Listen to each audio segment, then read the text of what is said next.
విలీన గ్రామాలకు సంబంధించి గతంలో పోరాటానికి మద్దతు తెలపడం జరిగింది. వాళ్ళ న్యాయమైన డిమాండు సేమ్ ఇక్కడ సిరిసిల్లలో నేత కార్మికుల విషయంలో ప్రభుత్వం ఏ విధంగా మాట మారుతుందో విలీన గ్రామాల విషయంలో కూడా అదే విధంగా మాట మారుతుంది. అధికారులు లేనప్పుడు ఆందోళన చేస్తున్నారు, అధికారం వచ్చాక మర్చిపోతున్నారు. ఇది నిరంతరం జరుగుతూ ఉంటుంది. అందుకే మా పార్టీ కార్యకర్తలు కూడా అక్కడ జరిగే పోరాటానికి మద్దతు తెలుపుతున్నారు. తప్పకుండా రాష్ట్ర ప్రభుత్వ సహకారం లేకుండా కేంద్రం చేయలేదు కాబట్టి పార్లమెంట్ సభ్యునిగా తప్పకుండా వాళ్ళకి అండగా ఉంటా, వాళ్ళ న్యాయమైన డిమాండ్ కోసం వాళ్ళు చేసే పోరాటానికి మద్దతు ఇస్తా.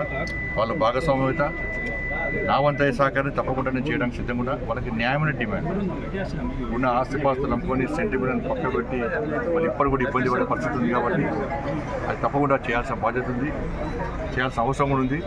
కాబట్టి దీన్ని అన్ని రాజకీయాలు పక్క పెట్టి అందరికీ కలిసిమెలిసి వరకు ఆదుకోవాల్సిన బాధ్యత ఉంది కాబట్టి ఆదుకుందామని చెప్పి అందరికీ విజ్ఞప్తి చేస్తున్నాం.